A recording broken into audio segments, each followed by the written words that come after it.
Hello guys అందరికి నమస్తే. ఈరోజు మ్యాటర్ అంటే మీ ముందుకి ఆటో లెవెల్ తీసుకొచ్చానమాట. అది ఎందుకు యూజ్ చేస్తారనేసి ఈరోజు క్లియర్‌గా చెప్పాను.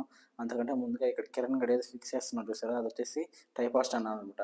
మనకు ట్రైపాడ్ స్టాండ్ లెవెల్ ఉందా లేదా అని ఎలా చెక్ చేసుకోవాలంటే మీ దగ్గర ఉన్న పెన్ తీసుకున్న తర్వాత ఆ పెన్ దాని మీద పెట్టాలనమాట. ఆ సర్ఫేస్ మీద పెట్టినప్పుడు అది ఎటు సైడ్‌కి జారిపోతా ఉంటే అటు సైడ్ మనకు తక్కువ ఉన్నట్టు. సో, అటు సైడ్ ఒక లెగ్ జరుపుకుంటే సరిపోద్దనమాట. ఇది ఇప్పుడు మనకు కనిపిస్తున్నది ఇది మనకు మెయిన్ అనమాట. మెయిన్ ఇన్స్ట్రుమెంట్ ఇది ఆటో లెవెల్ అనమాట. ఇప్పుడు మీకు ఎలా ఫిక్స్ చేయాలనేసి వీడియో క్లియర్‌గా చెప్తా చూడండి. అక్కడ ఒక పిన్ ఇస్తారు. అంటే ఒక స్క్రూ ఇస్తారనమాట. అక్కడ మనకి హోల్ ఉంది చూసారా? ఆ హోల్‌లో పెట్టుకొని ఫిక్స్ చేసుకోవాలి. అది కరెక్ట్‌గా మిడిల్‌లో ఉన్నట్టు ఫిక్స్ చేసుకోవాలనమాట. దీంట్లో ఇప్పుడు మీకు పార్ట్స్ ఎక్స్‌ప్లెయిన్ చేస్తా చూడండి. అది ఫుట్ స్క్రూస్, అది ఐ పీస్ అనమాట. అది ఫోకసింగ్ మనకి ఎలా నీట్‌గా కనపడుతుందో లేదో అడ్జస్ట్ చేసుకోవచ్చు. ఇది అడ్జస్ట్ బటన్స్ అంటారు. అంటే మనకు ద ఇన్స్ట్రుమెంట్ అనేది జరుగుతా ఉంటదనమాట. సో, ఇది ఓవరాల్‌గా ఇదనమాట. ఇప్పుడు మీకు దీంట్లో మెయిన్ వచ్చేసి ఏంటంటే చూడండి ఇదనమాట బబుల్.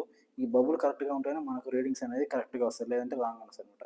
సో, ఈ బబుల్ చెక్ చేసేది ఇప్పుడు మీకు ఎలా లెవెలింగ్ చేయాలని చూపిస్తా చూడండి. మనం ఇప్పుడు ఫుట్ స్క్రూస్ అని చెప్పాను చూసారా?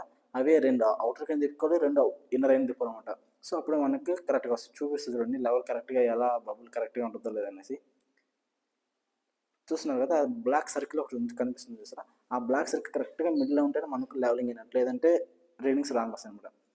మీకు ఇక్కడ కనపడుతుంది చూస్తున్నారు. దీన్ని లెవెలింగ్ స్టాప్ అంటారనమాట. దీని యొక్క లెంత్ వచ్చేసి 6 మీటర్ వరకు ఉంటదనమాట. సో, ఇప్పుడు మనం దీన్ని రీడింగ్స్ ఎలా చూడాలనేసి చెప్తా చూడండి. ఇప్పుడు ఒక బ్లాక్ కలర్ కనిపిస్తుంది చూసారా? అది 5 ఉంటది. అదే వైట్ కలర్‌ది కూడా వచ్చి 5 రెండు వచ్చేసి 10 అనమాట. ఇప్పుడు బ్లాక్ కలర్ కిందికుంటే 5 అదే బ్లాక్ కలర్ టాప్‌కుంటే అది 10 అనమాట. సో, ఇప్పుడు మీకు టెలిస్కోప్ నుంచి ఎలా చూడాలనేసి చూపిస్తా చూడండి. ఇప్పుడు మనం ఒక లెవెల్స్ ఫిక్స్ చేసాం కదా!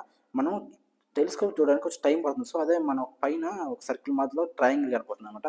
ఆ ట్రయాంగిల్ నుంచి మనం లెవెల్ షాఫ్ట్‌ని షూట్ చేస్తే సరిపోద్ది. సో, మనకు టైం సేవ్ అవుతుందనమాట. అప్పుడు మనం టెలిస్కోప్ నుంచి డైరెక్ట్‌గా ఇలా చూడాలనమాట.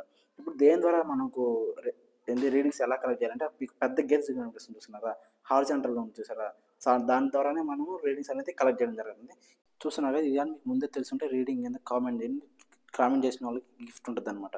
సో, ఇప్పుడు అంతా ఫైనల్‌గా ఈ పార్ట్స్ అన్ని ఎక్స్‌ప్లెయిన్ చేసావు. ఇప్పుడు దీన్ని ఎందుకు యూజ్ చేస్తారు అంటే, మనం స్ట్రక్చరల్ ఫ్రేమ్‌వర్క్స్‌లో యూజ్ చేస్తామన్నమాట మెయిన్‌గా.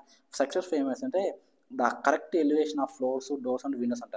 తెలుగులో చెప్పాలంటే మన డోర్స్, విండోస్ కరెక్ట్‌గా డోర్స్ అన్ని లింటెల్ లెవెల్‌కి మార్క్ చేసుకునేదానికి యూజ్ అవుతాయన్నమాట. ఇంకా చెప్పాలంటే హైట్ డిఫరెన్స్ అంటే ఇప్పుడు మనం భూమి మధ్య 2 పాయింట్ల మధ్య అంటే లోతు తక్కువుందా? లోతు ఎక్కువుందా? ఎక్కడ కట్ చేయాలి? ఎక్కడ ఫిల్ చేయాలి? అనేసి కూడా మనం తెలుసుకోవచ్చనమాట. ఈ వీడియో గాని నచ్చినట్టయితే లైక్ చేయండి, సబ్స్క్రైబ్ చేయండి.